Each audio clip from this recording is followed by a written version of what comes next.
Today we're going to look at how to start installing some of the concepts of the offense.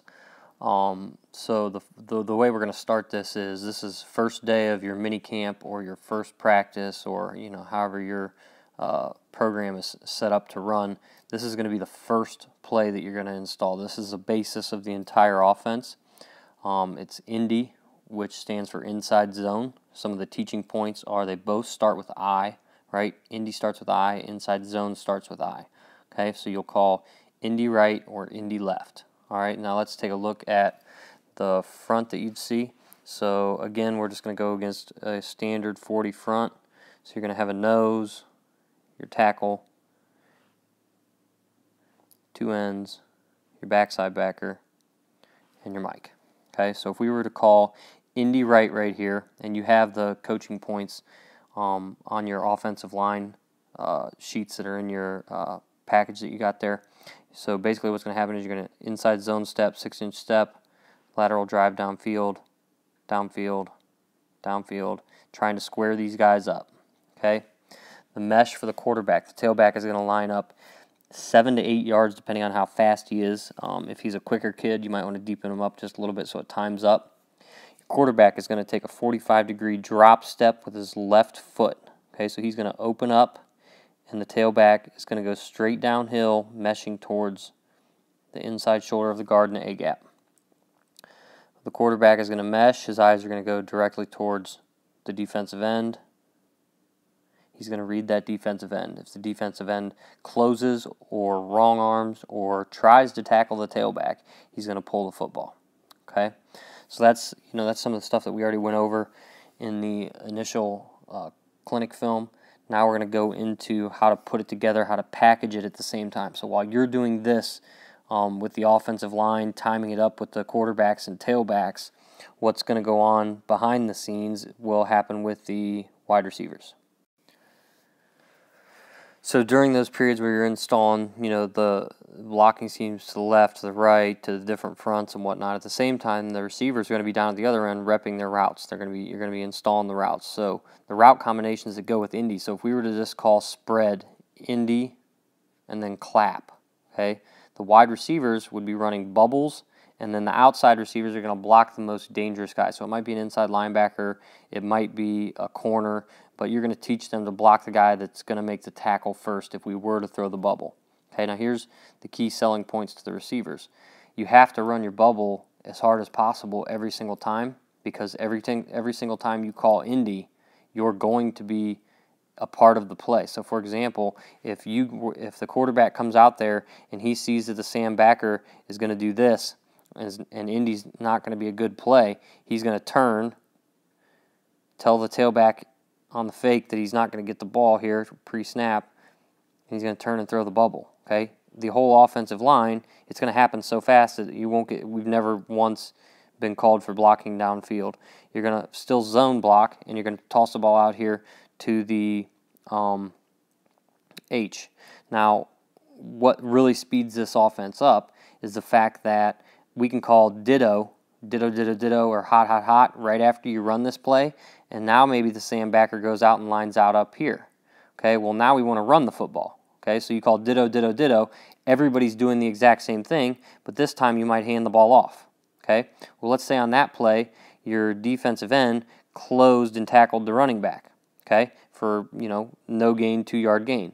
Again, ditto. Next play, the quarterback knows, okay, that guy's going to close, so I'm going to pull this ball and go here, okay? And you could see both. You could see two outside. You could see a Sam there and an end there. Throw the bubble, all right? So the teaching points to the kids are very simple, right? Your quarterback pre-snap is looking. Do I have numbers on the outside or the inside? Okay, if you have numbers on the outside, he's throwing the ball. If he has numbers in the box, we're going to run the ball. Very simple. So putting it all together, what you'd really see is if you were to just call spread, Indy, clap, okay? What would be going on is, let's just go back to that same standard front that we had. So you're going to have nose or an A-gap player, B-gap player, a tackle, three technique, 2 5s, just a very standard 4-man front. This is how a lot of teams will line up against a spread football team. and then let's just say they're playing head up, okay? If they're out here playing head up, something like this would be pretty typical for youth football. Your quarterback's decision is real easy, okay? How many guys do we have tackle to tackle in the box, okay? They have 1, 2, 3, 4, 5, 6. We have 1, 2, 3, 4, 5, 6, 7. We want to run the football. Very simple. Okay, so on this, so if we're let's just say we're running Indy left because that's the way the tailback's drawn up here. So we're going to run Indy left. We're here to there, we're here to there. We're reading this guy. Very simple. Okay, so let's say we run this play, and then we ditto, ditto, ditto because we gained 4 yards, and then the next time we run it, because we just gained 4 yards, and they know we're going to run the same play, and maybe it went something like that, right, on the handoff.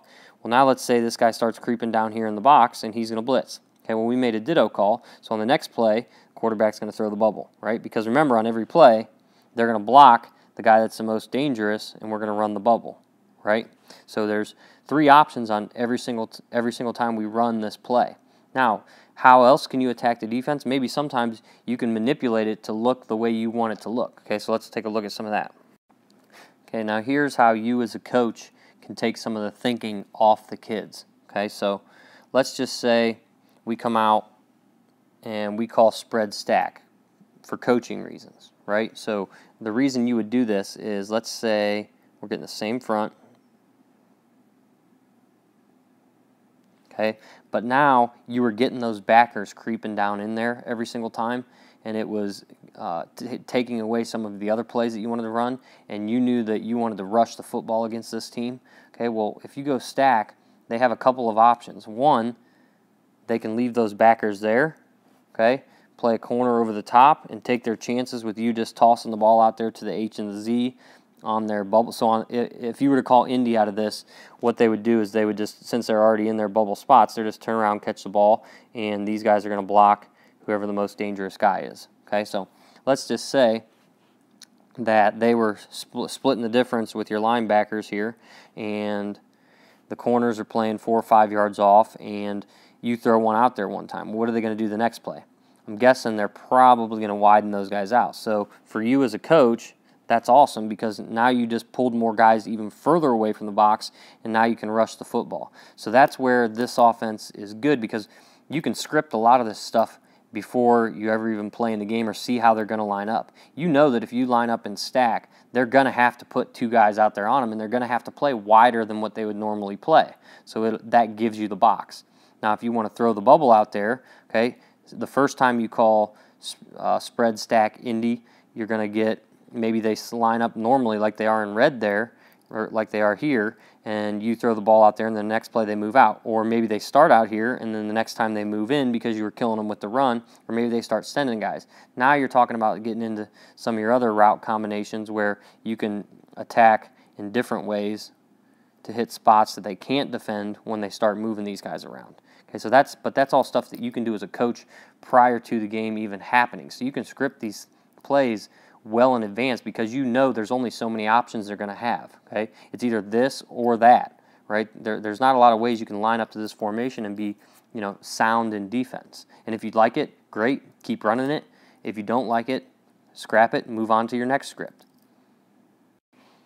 Okay, so what other looks could you get? Well, here, let's take another look at a different formation. So let's just say now you're going to come out in ace because you know that when you go ace, they're going to always play their 3 technique to the tight end, which a lot of teams do. Okay, so now let's say the other thing that they give you is they move that defensive end way out over top in a 7 technique or outside in a 9, and they really spread out their defense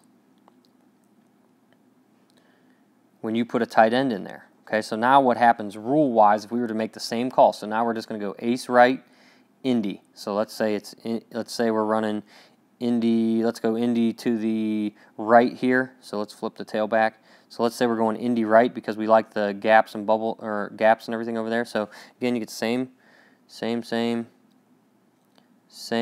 and probably here he's going to be opposite. The Sam's obviously going to be opposite wherever that end is. So if the end's outside, he's probably going to have inside responsibility, and if the end's inside, in 7 technique or shooting inside, the Sam's going to have outside responsibility because they're going to want to have all their gaps covered.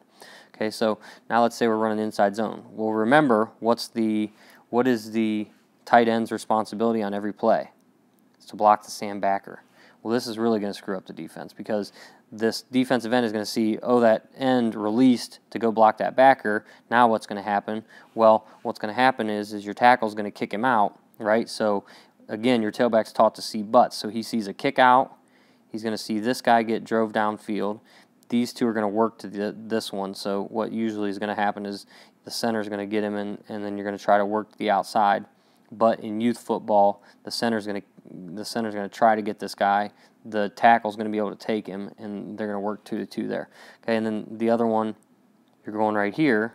Okay, so let's just say we ran Indy. Now we brought another guy in the box, but we made it easier to predict where they are. So what else did this do? Well, if you're playing a cover 3 team, what you also did by putting that tight end in there is got a choice route out of this guy now. So he's either going to run a fade or a streak. And maybe if that guy's playing a 10-yard cushion, which a lot of youth football teams do, you can throw that hitch out there a couple times and get that Sam out of the box, and now you can really run Indy in there. Okay, and then on the other side, obviously, you still have your bubble and your 10-yard rule block in here, whoever's the most dangerous guy. So, again, you can manipulate the defense with your formations. That's why there's so many formations. Now, the good part about that is you don't have to take every formation, which we talked about before, into every game. So, as a coaching staff, you need to go, okay, this team plays this base defense. What are our favorite formations against this defense? And you only rep those during that week. Because remember, to the kids, they're not really doing anything different. You know, Indy right is Indy right to the offensive line. The tight end is going to block the outside linebacker on every play. Okay, your receivers are going to remember their routes because they're involved on every snap. They're not just out there blocking every single play. So remember, on any of the inside zone plays, so let's take a real quick refresher here. So on any of the inside zone plays, the rules are, if it's an inside zone play, so if it's Indy, if we have Indy, Hawaii, or Duke, the receivers run their routes. Because blocking those guys out there, if we're running the ball A-gap to A-gap, doesn't really matter anyways. So what does that mean? Well, that means half of your offense, okay, your receivers are running their routes full speed every play. So that means half of the time that they would have normally been blocking, they feel that they're more involved in the offense. Your kids are more happy. They want to run harder routes. They'll catch more balls. And it's teaching good football to your kids. It's teaching them multiple things on the same place. So, again, this is just a short, simple install of Indy, and we'll be coming out over the next few days. We'll do one for each of these. And as always, if you guys have any questions, feel free to shoot me an email, and we'll be sure to get that added in so that everybody can see, how we do things and how to simplify things in a way to put all the thinking on the coaches rather than the players. And then there's one last little thing that I want to touch on here that we kind of skipped through there that I just noticed. When you are going, let me get the right marker here. Okay, when you're running Indy, right? And we said anytime you run Indy, the receivers are running their routes. Okay, well here's a little exception in the offense that you have to put in. Whenever there's a tight end, tight ends never run bubbles. Okay, so the reason this guy out here was running a choice route is because the play was Indy. All right, so now let's go back to one of the other concepts. So let's just say we were running, what do we got? Let's go, let's say we were running Miami throw it, right? Well, Miami throw it, if we were in ace right and ran Miami throw it, he's running a streak, right? And he's running a speed out, okay? He's going to run his speed out. Okay, so on anything where the tight end's not running a bubble, he's going to actually run his route. Okay, on any play where he's running a bubble, he's going to block the outside linebacker. Okay, so that's one little thing that that's a wrinkle you need to teach with your tight ends. It's not hard to remember. It's one play, and it makes sense. You're not going to have a tight end run a bubble route. Other than that, as always, if you guys have any questions, feel free to shoot me an email. and good luck this season.